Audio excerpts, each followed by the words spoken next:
Welcome to Planet Forward. I'm Frank Sesno. This is our webisode, and we're talking here with Van Jones, White House advisor on green jobs, enterprise, and innovation.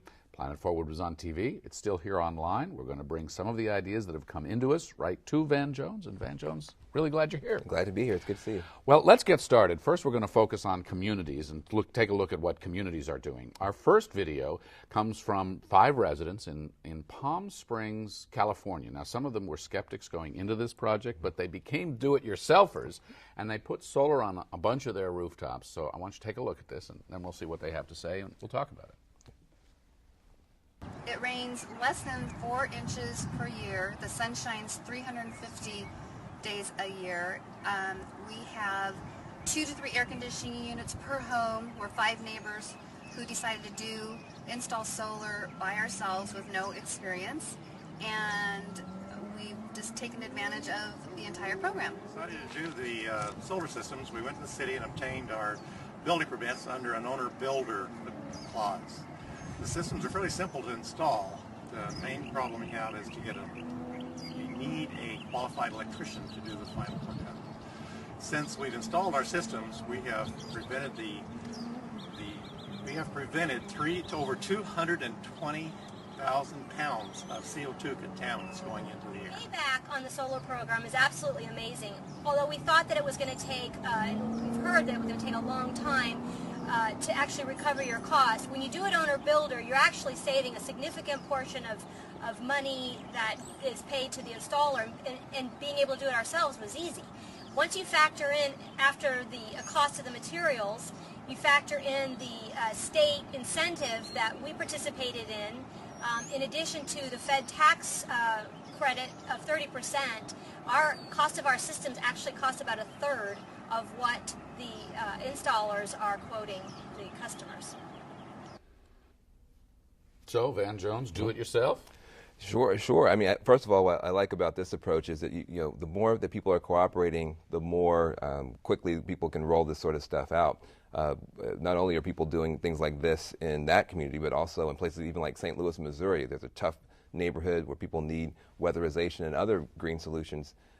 Elected leaders got together and helped them get $200 million of Recovery Act money to weatherize every home. So the more we're working together, I think the faster we're going to go. So you see that in this video as a key, this idea that we saw here, 5 neighbors together. Sure, yeah, exactly. What about this do-it-yourself thing? Is it really that easy? Well, if you're motivated, it can be. I encourage people to check with your local planning commission, because they often are the kind of the back door. They know all of the tricks. They said all they needed was a certified electrician. Well, sure. I mean, in that community that may well be true, but one thing that is true is that most states, many counties, and an awful lot of cities do have rebates that folks don't know about. Now, what they had in California, you're from California, yes. They had a 20% cost of solar power from the state, I think, right? That's right. And then a 30% from the feds. Right. Is that the formula across the country? What they had, does that happen elsewhere? Well, no, different states are different, and then even within states, some counties are much more aggressive than others. So you're really going to want to check in with your local planning commission. That's the secret. They often know a lot of this stuff and can be your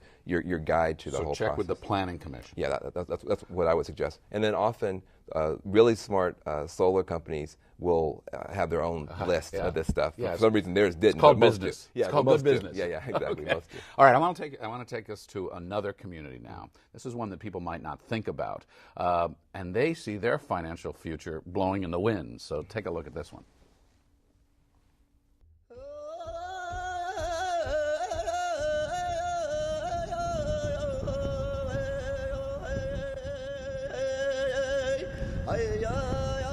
I'm on the Rosebud Sioux Reservation in South Dakota. This wind turbine behind me is an example of how Native people are looking to become leaders in renewable energy.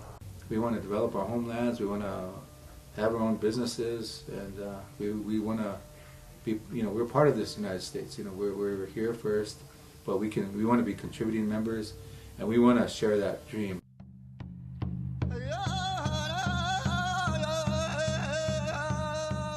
South Dakota has some of the highest wind resources in the nation. According to the U.S. Department of Energy, Rosebud is considered to have excellent to outstanding wind potential.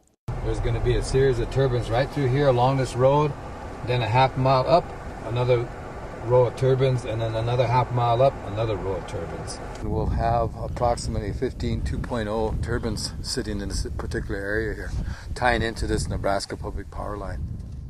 Through all the time, all the people on the earth before the advent of oil basically lived off renewable resources. Our people used buffalo, which was considered a renewable resource back then. The same energy that came through the buffalo for the people are coming through with the wind. Is that a great piece or what? It's very moving, very, very moving. That was done by a graduate student here at George Washington University, Mark Ennis, who went out to the reservation to see. What about this community and the big dream here? Yeah. Well, I think what's amazing is kind of this coming a full circle, that there's wisdom in indigenous cultures that we kind of got away from and came up with these cool technologies. Now we're kind of coming back together again, the kind of genius of Western technology with the wisdom of indigenous culture. And there it is right there. Now, how many jobs can that actually create, something like Sure. that? Well, a decent-sized wind farm to build is going to give you, several hundred jobs, and then to maintain, you're going to have 30 jobs, per decent-sized wind farm. But the most important thing is that the quality of these jobs is very high. These are well-paying jobs.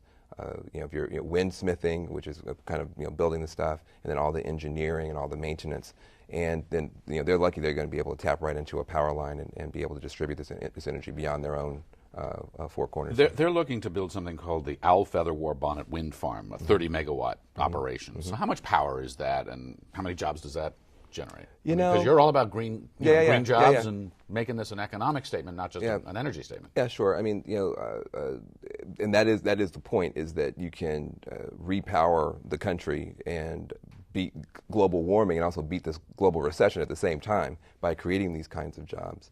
You're probably that's a moderate size wind farm. It's going to be enough though to create employment for a few hundred people.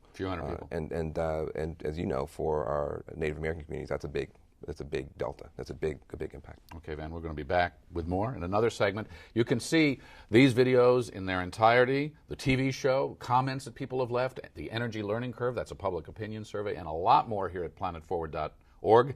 Up next with Van Jones, a reality check, what we can really change and what difference it'll really make here on planetforward.org.